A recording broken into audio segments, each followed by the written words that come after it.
الحسن إذا شئت سهلا. اللهم علمنا ما ينفعنا وانفعنا بما علمتنا وزدنا علما ya rabbal alamin. Bapak Ibu, para jamaah pengawasan Masjid Nur Rahman yang insyaallah dirahmati Allah Subhanahu wa taala. Alhamdulillah, di malam hari yang berbahagia ini, di malam ke-8 dari bulan Sya'ban 1445 Hijriah, kembali Allah Subhanahu wa taala masih terus memberikan kepada kita semua kenikmatan untuk bisa hadir di rumah di antara rumah-rumah Allah Subhanahu wa taala dalam rangka bertolabul ilmi, belajar ilmu agama. Mudah-mudahan Bapak Ibu, apa yang kita lakukan pada kesempatan malam hari ini dinilai pahala yang besar di sisi Allah Subhanahu wa taala. Amin amin ya rabbal alamin. Bapak Ibu yang dirahmati Allah Subhanahu wa taala, tak terasa sebentar lagi kita akan kedatangan tamu yang istimewa. Tamu yang sangat mulia, tamu yang sangat agung, yaitu Syahrullahi Ramadan, bulan Allah Subhanahu wa taala, bulan yang paling dicintai oleh Allah Subhanahu wa taala, yaitu bulan suci Ramadan. Bapak Ibu yang dirahmati Allah Subhanahu wa taala, ketika bulan suci Ramadan itu akan datang, maka di sini ada dua sikap dari kaum muslimin. Sebagian mereka merasa sedih ketika bulan Ramadan datang. Kenapa? Karena yang sebelumnya bisa sarapan jam 6 pagi, makan siang jam 12, kemudian nanti bisa istirahat, makan lagi setelah asar. Kalau masuk bulan suci Ramadan maka tidak bisa lagi. Maka sebagian orang bersedih. Namun sebagian kaum muslimin yang lain, mereka sangat merasa gembira karena dengan datangnya bulan suci Ramadan, maka Allah Subhanahu wa taala akan membuat setiap amalan yang ada di dalamnya itu menjadi besar. Ya. Bahkan orang yang memuliakan bulan suci Ramadan, maka itu merupakan di antara ciri bahwasanya orang tersebut merupakan orang yang bertakwa. Dalam Al-Quran Allah Subhanahu wa taala sebutkan, innahu wa may yu'azzim sya'airallah fa innaha min taqwal qulub. Sesungguhnya barang siapa yang mengagungkan syiar-syiar daripada agama Allah Subhanahu wa taala, maka itu merupakan bentuk dari ketakwaan hati seseorang. Maka Bapak Ibu, kalau misalkan kita mau ngetes hati kita ketika bulan suci Ramadan datang seperti ini, kita merasa senang atau kita merasa sedih? Ya silakan ditanya hatinya masing-masing ya. Kalau di sini semua jawabnya senang ya. Kalau di rumah wallahu alam. Ya. Tapi mudah-mudahan insyaallah para jamaah Masjid Nur Rahman semuanya adalah orang yang insyaallah nuhsinudzan billah, semuanya adalah orang-orang yang merasa senang ketika bulan suci Ramadan itu datang. Amin ya rabbal alamin ya. Bahkan Bapak Ibu, orang yang senang dengan datang bulan suci Ramadan, kemudian dia mengisinya dengan qiyamul lail, menghidupkan malam-malamnya, maka Allah Subhanahu wa taala akan mengampuni dosa-dosa orang tersebut ya. Man qama ramadhana imanan wa ihtisaban ghufira lahu ma taqaddama min dhanbi. Barang siapa yang menghidupkan malam-malam bulan suci Ramadan, maka Allah Subhanahu wa taala akan mengampuni dosa-dosa yang telah lalu. Ustaz, apa itu menghidupkan malam-malam menuju Ramadan? Apa itu menghidupkan malam ketika datang pada bulan suci Ramadan? Maka ada beberapa amalan Bapak Ibu yang dirahmati Allah Subhanahu wa taala yang bisa kita lakukan untuk menghidupkan malam-malam pada bulan suci Ramadan. Di antaranya yang pertama yaitu kita mengerjakan qiyamul lail. Kita mengerjakan apa? Qiyamul lail. Qiyamul lail ataupun salat tahajud ataupun salat tarawih. Ya. Bapak Ibu yang dirahmati Allah Subhanahu wa taala, mengerjakan qiyamul lail ini merupakan salah satu amal ibadah yang sangat mulia di sisi Allah Subhanahu wa taala, terkhusus pada bulan suci Ramadan. Bahkan orang yang mengerjakan qiyamul lail bersama imam, maksudnya dia mengerjakan sholat tarawih secara berjamaah, maka Allah Subhanahu wa taala akan menuliskan baginya pahala sholat qiyamul lail semalam suntuk. Ya. Jadi Bapak Ibu, ini merupakan hal-hal yang kemudian Allah Subhanahu wa taala mudahkan bagi kita kaum muslimin. Ketika kita mayoritas daripada kaum muslimin itu tidak mampu sholat tahajud dari ba'da isya sampai subuh, orang yang mengerjakan sholat qiyamul lail bersama imam, artinya berjamaah, maka akan dituliskan baginya orang yang mengerjakan qiyamul lail semalam suntuk. Sekarang saya punya pertanyaan untuk para jamaah. Orang yang sudah sholat tarawih, apakah dia masih boleh untuk sholat tahajud dan pembuatan? Wah, kompak ya. Sekarang saya tanya, ketika orang sholat tarawih bersama imam, dia sholat witir juga enggak? Sholat witir. Sholat witir itu sholat apa? Penutup. Kalau sudah ditutup, ngapain sholat lagi? Penutup tarawih. Jadi malam itu belum ditutup gitu ya. Ya. Bapak Ibu yang dirahmati Allah Subhanahu wa taala, ya. Salat witir itu merupakan salat yang dikerjakan secara ganjil. Dan dia merupakan penutup salat pada malam hari itu. Apa dalilnya Ustaz? Nabi sallallahu alaihi wasallam dawuh, "Ij'alu akhira salatikum bil-laili witra." Jadikanlah penutup daripada salat malam kalian yaitu salat witir. Bahkan dalam madhab Abu Hanifah, madhab Hanafi, beliau mengatakan bahwasanya salat witir itu hukumnya wajib bagi setiap muslim. Ya, madhab Hanafi. Beliau mengatakan seperti itu. Kalau madhab Syafi'i, Hambali dan seterusnya mengatakan salat witir itu hukumnya sunnah. Ya. Saking pentingnya salat witir sampai-sampai Imam Abu Hanifah mengatakan seperti itu. Kenapa? Karena Nabi SAW dalam sepanjang hidupnya beliau tidak pernah meninggalkan salat witir ini. Ya. Karena saking pentingnya salat witir, beliau tidak pernah meninggalkan baik dalam kondisi hadar, tidak bersafar, ataupun dalam kondisi musafir. Beliau tetap mengerjakan salat witir ini. Ya.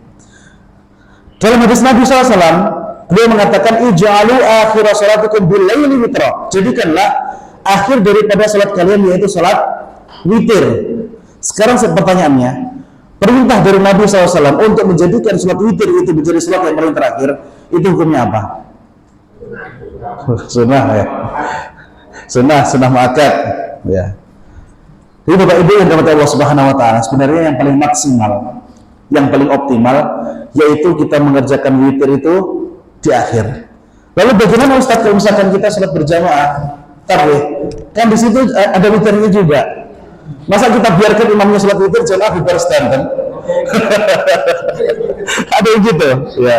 Tapi sekarang saya akan kasih tips. Saya akan kasih tips. Ketika panjenengan tetap ingin salat witir, kemudian masih juga tetap ingin ditulis sholat berjamaah bersama imam, ada 3 cara. Cara yang pertama, ya, ketika panjenengan sedang melaksanakan sholat tarawih, kemudian panjenengan sudah selesai, kemudian dilanjutkan dengan sholat witir, maka panjenengan boleh untuk tetap sholat witir bersama imam. Panjenengan tetap boleh sholat witir bersama imam, dan nanti kalau misalkan mau sholat tahajud tetap boleh. Ustadz, saya nggak puas Ustadz kalau misalkan cuma 11 rakaat, saya biasanya 66 rakaat misalnya gitu. Gak apa, nanti di rumah dilanjutkan 50 rakaat gitu ya. Itu cara yang pertama. Kemudian cara yang kedua, ketika panjenengan ini jarang dilakukan ya.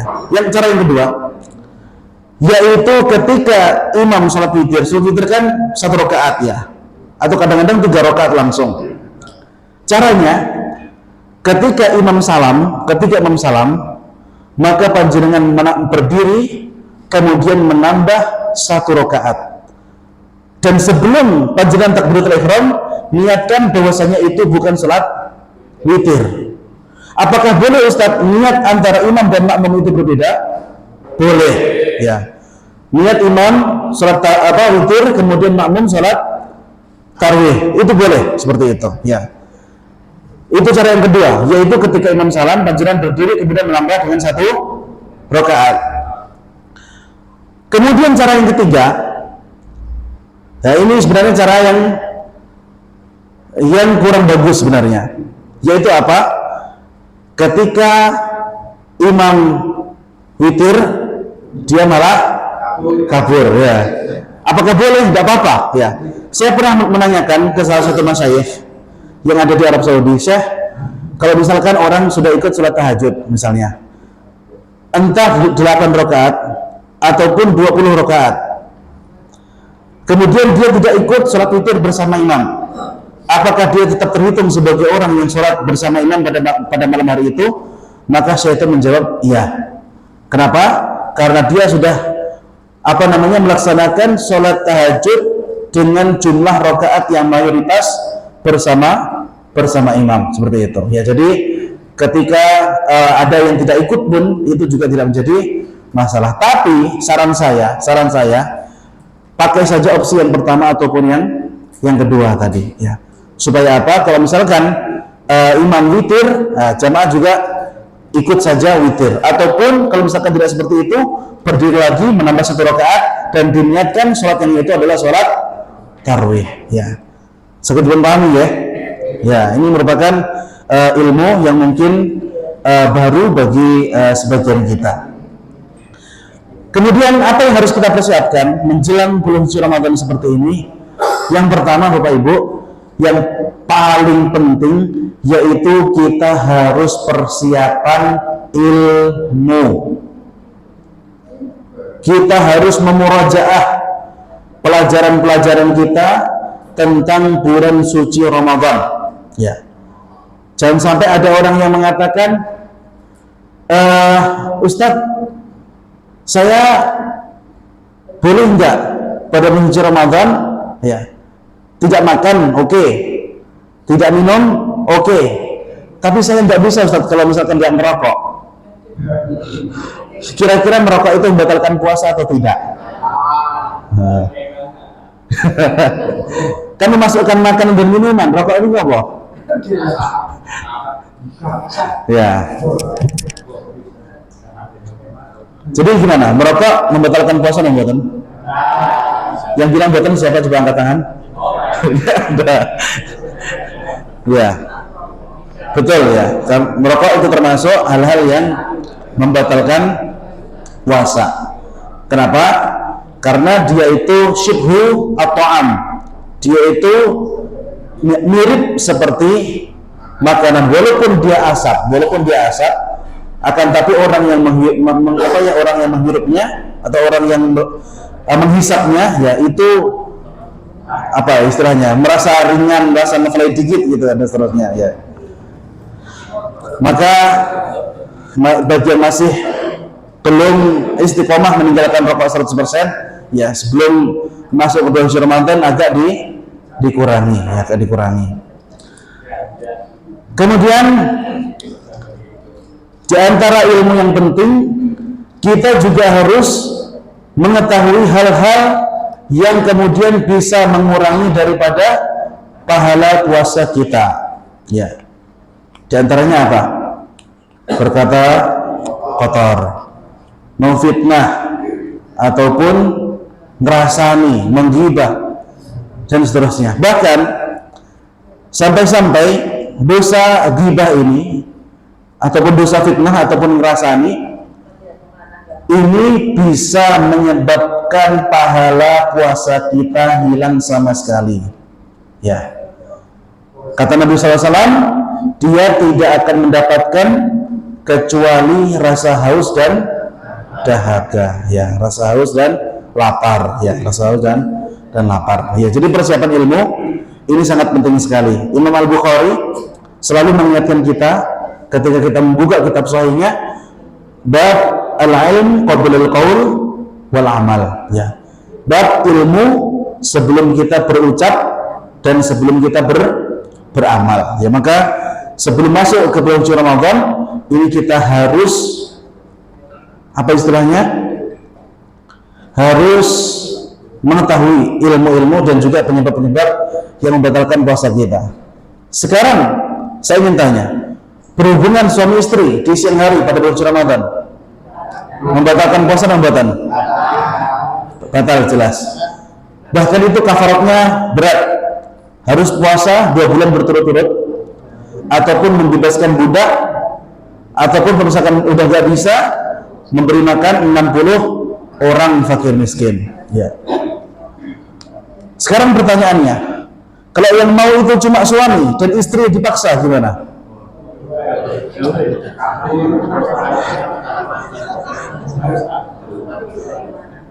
Berapa, Bu?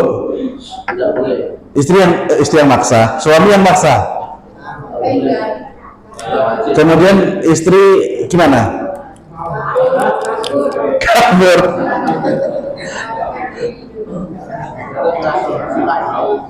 Ya. Lebutan sakit Melayu, Bu. Misalnya panjenengan awalnya cuwili, suaminya jenengan bau besar gitu. Dicekel cek biasanya diambil kan. Bukan, Bu, lebutan sakit kabur dan terpaksa itu terjadi. Pak Yopi, mana Pak Yopi? Ada Pak Yopi? Izin.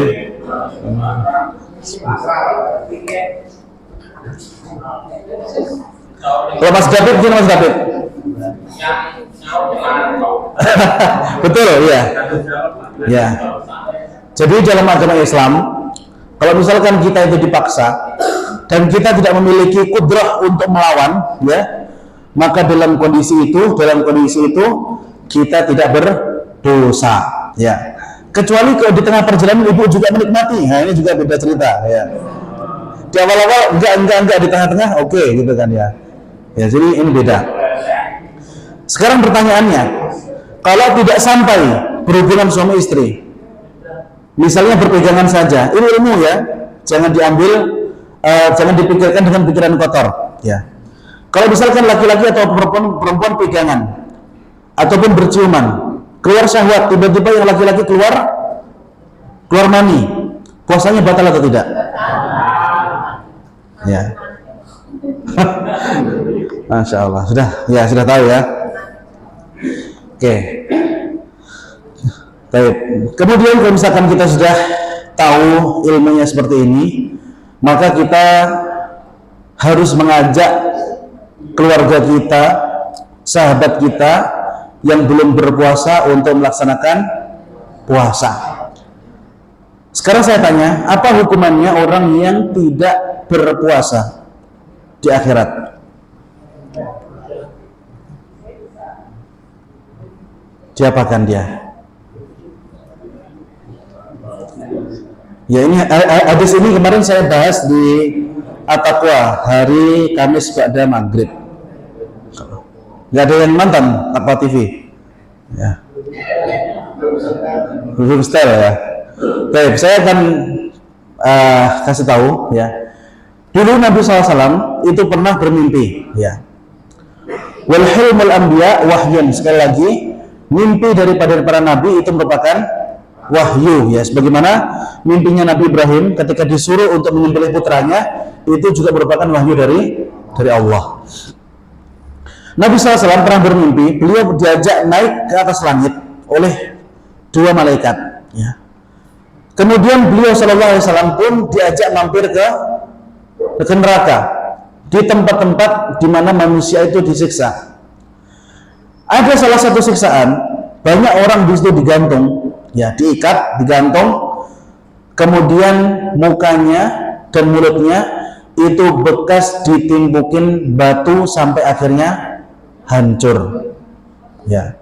Jadi mulutnya, lidahnya, mukanya itu habis kena timbukan batu, kemudian dibiarkan bergelantungan di neraka ya. Kemudian Nabi SAW bertanya, "Manhu?" Siapa itu? Kemudian para malaikat pun menjawab, "Innahu aftara qabla an yu'dzan," atau qabla an yu'adzin al-maghrib. Dia merupakan orang-orang yang berbuka sebelum azan maghrib ya. Jadi orang istilah bahasa Jawa ini pun apa? Mokel ya. Kemudian kalau misalkan ada orang yang mokel, apakah puasanya itu bisa diganti di hari-hari yang lain di luar bulan suci Ramadan? Bisa atau tidak? Ya. Jadi seperti ini, saya ingin rincikan di sini. Orang yang mokel di bulan suci Ramadan, dia berpuasa di luar bulan suci Ramadan untuk menggantikan puasa Ramadannya itu, supaya mendapatkan pahala yang sama. Dia tidak akan bisa mendapatkan pahala yang sama walaupun dia berpuasa selama 1 tahun. Ya. Jadi walaupun dia berpuasa di luar bulan suci Ramadan untuk mengganti puasa Ramadannya tadi, dia tidak mungkin bisa mendapatkan pahala yang sama seperti orang yang berpuasa pada bulan suci Ramadan. Tapi dia wajib untuk ganti. Dia wajib untuk ganti. Dan ketika dia ganti itu kemudian tidak menyebabkan dia mendapatkan pahala yang sama seperti orang yang melaksanakan puasa pada bulan suci Ramadan. Menggantinya itu merupakan hukuman karena dia tidak berpuasa pada hari-hari di bulan suci Ramadan. Kemudian sekarang saya tanya, orang yang mokel 1 hari sekali dengan orang yang mokel 1 hari 2 kali, kira-kira dosanya beda atau sama? Saya jelaskan. Puasa misalnya dari jam 4 sampai jam 6 sore misalnya gitu ya. Kemudian dia jam 10 pagi udah lapar, makan.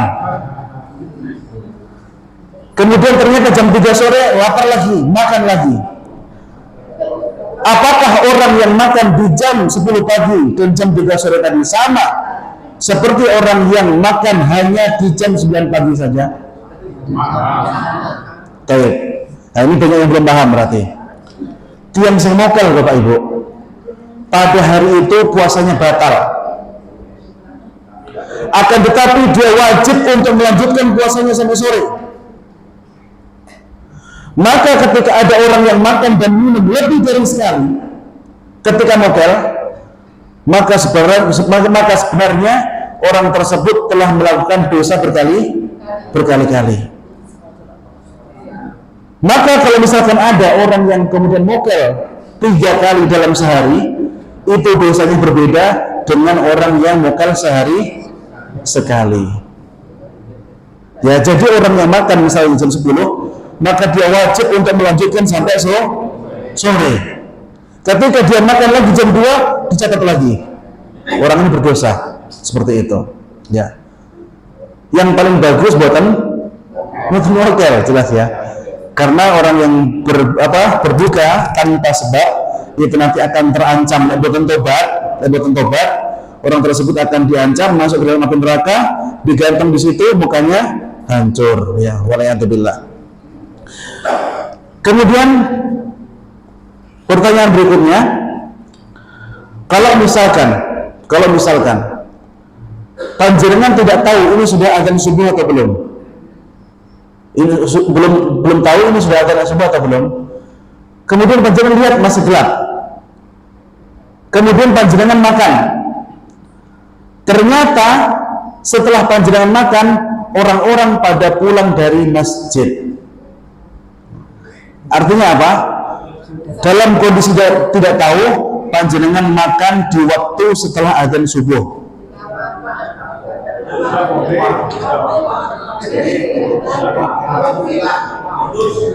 Pribadi kali Bapak Ibu. Mau apa? Ini pernah kejadian ya. Pernah jam saya di Madinah itu rusak. Saya lihat jam 3, wah saya harus segera makan nih. Akhirnya dengan PD ngambil nasi, ngambil lauk, makan, minum, ya. Ternyata pas saya mau selesai makan, wudhu, rencana mau berangkat ke masjid langsung, ya, mau zikir-zikir lah atau mau ngaji lah atau apa terserah.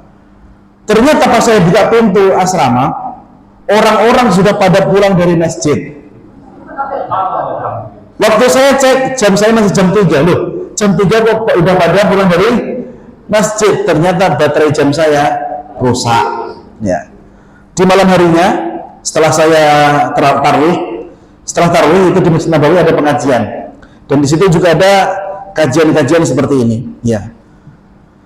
Kemudian ditanyakan, saya tanya ke Syekh itu, ke pemateri yang ada di Masjid Nabawi, Syekh, telah terjadi begini. Kira-kira bagaimana? Apakah puasanya diterima atau tidak? Di sini ada khilafiyah di kalangan para ulama.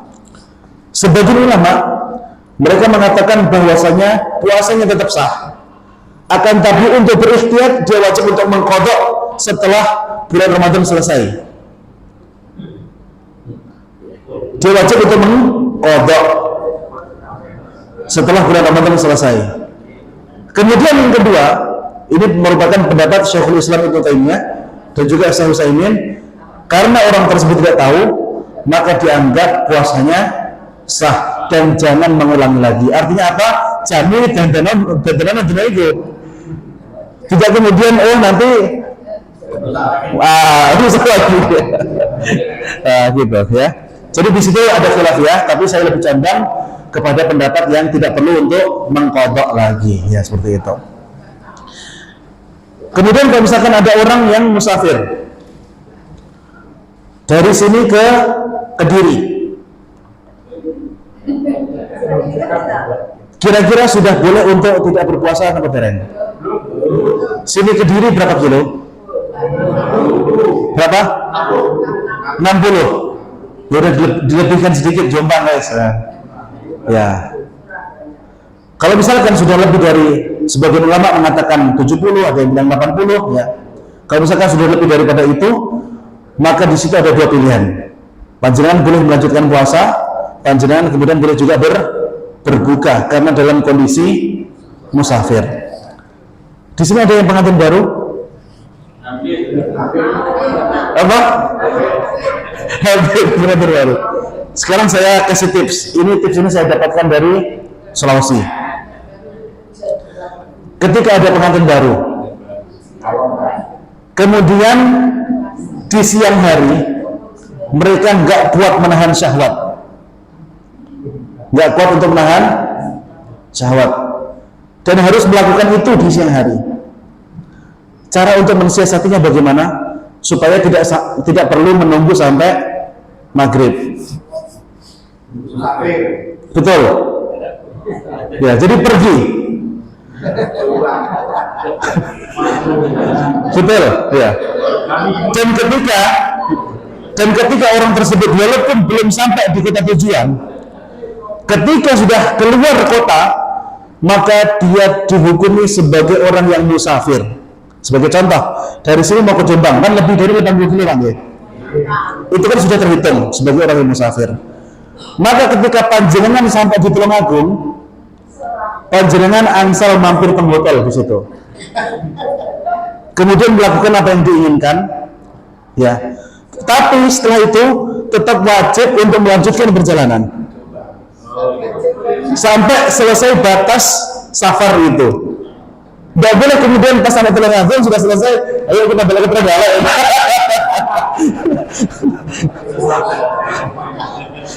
Tidak boleh ya itu ya. Ya. Jadi seperti itu ya. Itu salah satu tips yang kami dapatkan ketika berada di Sulawesi. Ya, jadi malam hari ini kita belum masuk ke materi dulu ya. Karena memang ini penting ya, apalagi kita hampir masuk ke bulan suci Ramadan ya. Tapi karena sebentar lagi, 10 menit lagi mau ada Isya, silakan kalau ada yang mau bertanya seputar bulan suci Ramadan. Assalamualaikum warahmatullahi wabarakatuh. Waalaikumsalam. Pada saat puasa kita kadang-kadang pas tanpa sengaja air itu nyemprot di hidung sampai pengar bahasa Jawanya. Nah ini saya pernah mengalami itu, saya ragu, namun akhirnya saya nilai puasa saya enggak.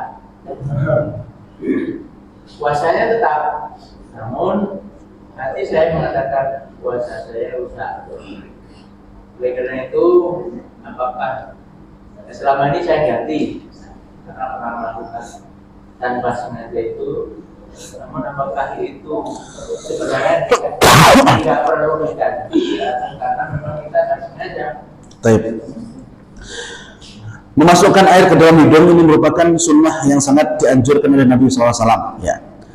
Bahkan memasukkan air ke dalam hidung istinsyak ya, itu lebih afdal daripada berkumur ya. Kalau kita kebanyakan enggak, kumurnya kuat tapi memasukkan air ke hidungnya tidak ya. Dalam kondisi normal ketika kita tidak sedang berpuasa, maka disunahkan menghirup sedikit air supaya sampai di khayshum, ini namanya khayshum. Dan disinilah banyak jin itu bersarang kalau misalkan orang itu lagi tidur ya. Maka tempat ini harus kita bersihkan ya. Kalau misalkan tempat ini bersih, insya Allah kita akan jarang akan jarang terkena flu insya Allah ya. Kalau misalkan dalam bulan suci Ramadan, maka hukum untuk beristinsyak secara berlebihan itu adalah makruh. Artinya apa? Kalau misalkan kita beristinsyak, kemudian kita berusaha menghirup air ke hidung, maka sebenarnya itu tidak membatalkan puasa. Tapi jika itu dilakukan dengan sengaja, maka bisa mengurangi pahala daripada puasa. Karena itu hukumnya apa? Makruh, ya seperti itu. Jadi kaul yang sahih ini bukan membatalkan puasa, Pak. Tapi ketika panjenengan mengkodok itu di luar bulan Ramadan, maka insya Allah itu terhitung sebagai puasa sunnah, ya, seperti itu ya. Mau yang lain silakan. Ya. Ibu-ibu dulu. Mic-nya ada?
Terima kasih. Saya mohon pencerahannya Ustaz. Tadi Ustaz ngendikan kalau kita lupa pada waktu jam mati atau tadi ya ada kendala sehingga kita itu sahurnya nggak tahu kalau jam batas waktunya itu. Pada waktu itu kita nggak sadar pada waktu makan gitu ya. Ternyata sadar saja belum kok sudah jam sekian kita pas makan. Nah, gimana? Atau kalau makan kalau nggak minum kan jadi seretan ya kan? Nah, gimana? Kita melanjutkan minum atau sudah berhenti makan di situ kan? Atau juga pada waktu puasa, tapi saya suka tuh pada waktu puasa juga pas makan saja kalau puasa gimana itu kesulitan gitu boleh juga kan? Baik. Terima kasih.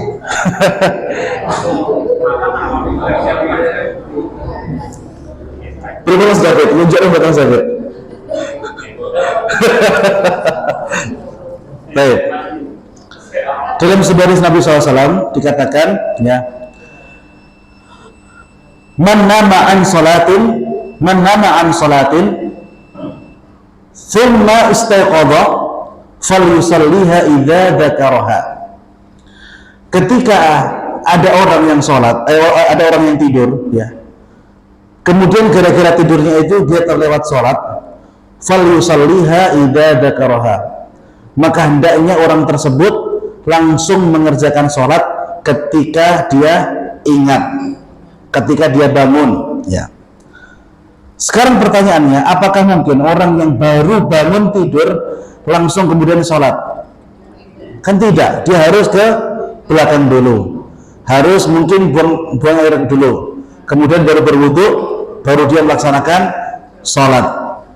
Jadi kadang-kadang kalimat mubasyarah yang diucapkan oleh Nabi SAW itu terkadang maknanya tidak langsung dikerjakan saat itu juga. Misalnya, kecuali kalau misalkan kita dalam kondisi masih berwudu, dan ketika kita dalam kondisi masih berwudu pun, ketika kita ingin buang angin ataupun buang air, maka hukumnya makruh untuk menahan buang air tadi, dan bahkan yang lebih baik adalah kita buang air dulu, baru kita melaksanakan sholat. Lalu sekarang kaitannya apa dengan ketika kita ingat bahwasanya hari ini kita berpuasa? Ternyata pas 10-an, 20-an, kelingan.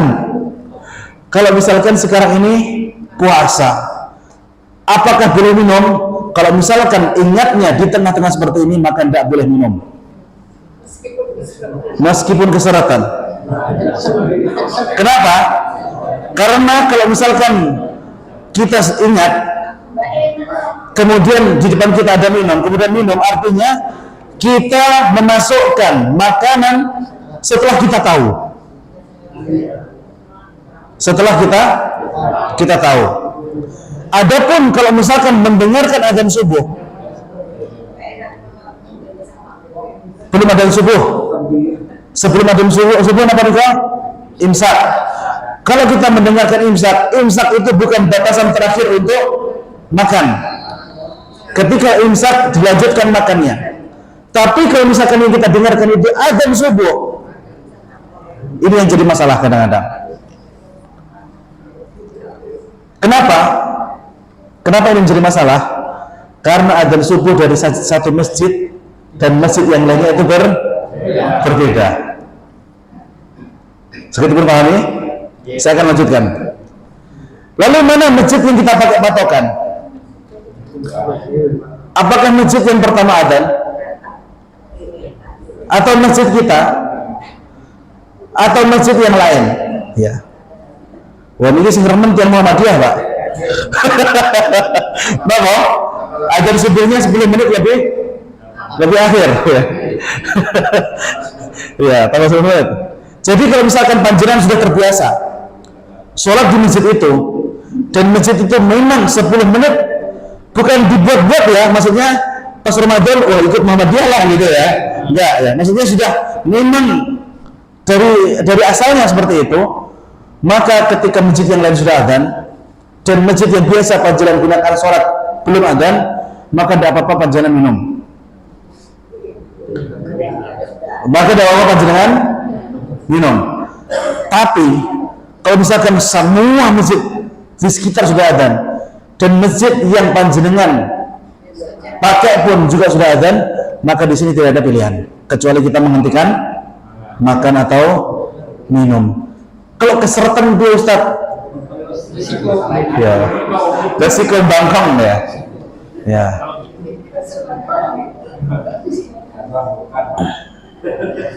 Wallahu alam ya. Moga silakan berikutnya, Mas David silakan. Waalaikumsalam warahmatullahi wabarakatuh. Untuk menguatkan puasa, kita itu minum obat anti luwe, artinya minum obat itu lama terus. Anti luwe. Itu minum obat benda air dan puasanya itu hukumnya gimana? Diminumnya sebelum adzan. Oke, Gak apa-apa. Kalau misalkan vitamin ataupun apa pencegah lapar diminum sebelum adzan, boleh. Ya. Yang nggak boleh adalah ketika itu dimasukkan ke tubuh setelah adzan. Sebagai contoh apa? Cairan infus itu nggak boleh. Dan itu sudah pasti membatalkan puasa. Kenapa? Karena orang yang diinfus tidak makan seharian pun nggak masalah. Ya. Karena dia sudah dapat nutrisi dari cairan infus tadi gitu. Kalau misalkan itu diminumnya cairan makanan penguat, cairan penguat disontek ataupun diminum sebelum adzan subuh tidak apa-apa. Karena apa bedanya itu dengan nasi? Bukankah nasi juga merupakan makanan untuk menguatkan tubuh? Sama buatan? Sama saja ya. Jadi itu mau dinamakan apa aja boleh, yang penting konsumsinya sebelum subuh. Catatan lagi, itu halal atau haram Mas? Ya? Kurang tahu boleh ya. Kalau halal boleh, kalau haram baru nggak boleh ya. Monggo berikutnya, silakan. kalau untuk yang ganda, air bisa. Ya, kalau untuk haid di sini ada khilafiyah di kalangan para ulama. Sebagian ulama memperbolehkan untuk mengkonsumsi itu. Sebagai contoh, ketika orang mau umroh, ya, jangan sampai dia haidnya 15 hari. Nanti pas di Mekah nggak tawaf gitu kan, karena dia haid terus. Ketika dalam kondisi itu, maka hukumnya boleh. Tapi ketika dalam kondisi normal, hukumnya makruh untuk mengkonsumsi penunda haid. Biarkan saja haid, nggak apa-apa haid. Di saat orang-orang puasa, ibu-ibu makan, nggak apa-apa, ya. Tapi nanti diganti ya setelah suci. Ya. Monggo silakan. Di luar puasa boleh. Monggo. Ini melanjutkan cerita Ustaz caranya kita suci. Iya. Di sana itu kita amati ada tempat-tempat yang sangat diperebutkan oleh jamaah, yaitu di Hajar Aswad mencium, kemudian di Raudhah, kemudian yang ketiga itu mungkin di Jerusalem ya. Nah itu yang saya tanyakan, apakah ada keistimewaan di tempat itu? Kalau keistimewaan itu dianggap itu diyakini atau memang ada dasarnya Al-Quran atau hadis? Baik. Terima kasih. Ya. Hijr Ismail, Hajar Aswad dan Raudhah. Ya. 3 tempat ini merupakan 3 tempat yang sangat luar biasa semua. Hajar Aswad itu merupakan batu-batuan dari surga. Artinya ketika panjenengan di dunia bisa melihat ataupun menyentuh ataupun mencium batu yang turun dari surga, itu merupakan sesuatu yang sangat istimewa. Ya. Tapi kendati seperti itu pun Umar bin Khattab masih mengatakan seperti ini. Innaki lahajarun law ma ra'aitu Rasulullah SAW yuqabbiluk ma kuntu uqabbiluk. Walaupun engkau ini merupakan batu dari surga, aku itu mengetahui bahwasanya engkau itu hanya batu. Kalau sekiranya aku tidak melihat Nabi SAW menciummu, maka sungguh aku tidak akan sudi untuk menciummu. Ya, jadi di sini kita harus hukumi dua hal itu secara proporsional. Artinya apa? Ketika batu itu merupakan batu yang istimewa, oke, kita yakini. Kita tidak boleh kemudian mengatakan itu sama seperti batu-batu yang lain. Enggak. Itu batu yang istimewa, bahkan tidak dijual. Mungkin kalau dijual lebih mahal daripada berlian gitu ya. Karena itu merupakan batu dari surga. Tapi Umar tetap mengatakan itu merupakan batu. Ketika kita mencium Hajar Aswad, kita akan mendapatkan pahala bukan gara-gara batunya, tapi karena apa? Mengikuti Rasulullah SAW. Itu yang pertama, Hajar Aswad. Kemudian yang kedua, Hijr Ismail. Kenapa Hijr Ismail merupakan tempat yang istimewa? Karena bangunan Ka'bah dulu itu tidak kotak, tapi apa? Balok, persegi panjang. Bagian dari Hijr Ismail itu merupakan bagian dalam daripada Ka'bah. Kalau panjenengan Bapak Ibu tidak bisa pinjam kunci Ka'bah dari Raja Salman, saged pinjam kunci Ka'bah? Tidak bisa ya. Maka kalau misalkan kita ingin sholat di dalam Ka'bah, caranya yaitu sholat di Hijr Ismail. Karena Hijr Ismail itu merupakan bagian daripada Ka'bah. Orang yang sholat di situ seperti orang yang sholat di dalam Ka'bah. Itu yang kedua, Ka'bah. Hijr Ismail. Kemudian yang ketiga, Raudhah. Kata Nabi SAW, ma baina baiti wa mimbari raudhatan min riyadil jannah. Antara rumahku dan mimbarku di situ ada taman di antara taman-taman surga. Kenapa tempat tersebut disebut sebagai taman surga? Karena banyak sekali dari wahyu Allah Subhanahu wa taala yang turun di situ. Dan banyak sekali di antara hadis-hadis Nabi SAW disampaikan di situ, di mimbar beliau, di mihrab beliau. Maka karena tempat itu banyak sekali wahyu turun, banyak sekali kemudian pengajian Nabi SAW dilakukan di situ, maka tempat itu kemudian disebut sebagai taman-taman surga. Nah, karena istimewanya Nabi SAW, maka orang yang sholat ataupun orang yang berdoa di situ, doanya menjadi mustajab. Ya, orang yang berdoa di Raudhah, ya, antara rumah Nabi dan mimbar Nabi SAW. Ustaz, kalau misalkan saya belum bisa ke Madinah, Ustaz, saya ingin ke Raudhah. Maka mana Raudhah di Kelutan ini? Ya ini Raudhah kita. Taman-taman surga kita ya ini. Pengajian. Kita hadir setiap hari Sabtu malam Ahad di sini mendengarkan pengajian. Nah, ini juga kita termasuk orang-orang yang sedang duduk di taman di antara taman-taman surga. Seandainya Bapak Ibu panjenengan duduk seperti ini, qadarullah meninggal, insya Allah itu merupakan tanda husnul khotimah. Maka kalau misalkan panjenengan sakit, empun dah hadir supaya apa?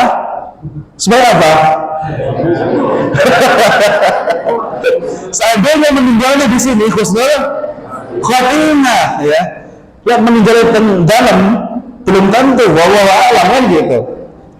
Ada sebuah hadis Nabi SAW yang mengatakan seperti ini, man ghada ilal masjid aw raha a'adda Allahu lahu fi jannatin nuzula kullama ghada aw raha, muttafaqun alaih. Hadis, Bu, kalau sudah sampai ke muttafaqun alaih, artinya ini sudah pol-polan, benar, kuat banget. Man ghada ilal masjid, barang siapa yang berangkat ke masjid, aw raha, ataupun pulang darinya, a'addallahu lahu fi jannatin nuzula, maka Allah Subhanahu wa taala memberikan asuransi surga bagi orang itu. Bayangkan, ketika berangkat ataupun pulang, belalah di tengah jalan kok meninggal atau di masjid meninggal, auto surga. Itu enaknya agama Islam ini.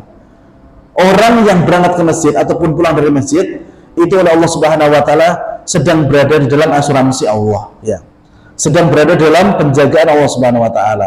Kok ternyata meninggal dunia ketika berangkat ataupun ketika di majelis ataupun ketika sholat ataupun ketika pulang, maka dalam kondisi itu orang tersebut 99% surga, karena orang tersebut sedang berada di jaminan Allah Subhanahu wa taala. Kalau misalkan kita dijamin manusia, kadang-kadang kita ragu orang tersebut menepati janjinya atau buatan.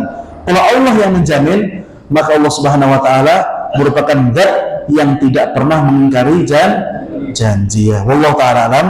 Mungkin ini yang dapat kami sampaikan pada kesempatan malam hari ini, sudah 7:30. Mudah-mudahan apa yang kita lakukan bermanfaat dan bisa menambah ilmu kita, hasanah kita, dan mudah-mudahan panjenengan semua diberikan kesehatan, umur yang panjang, sehingga kita bisa berjumpa lagi di pekan yang akan datang insyaallah ta'ala. Amin ya rabbal alamin.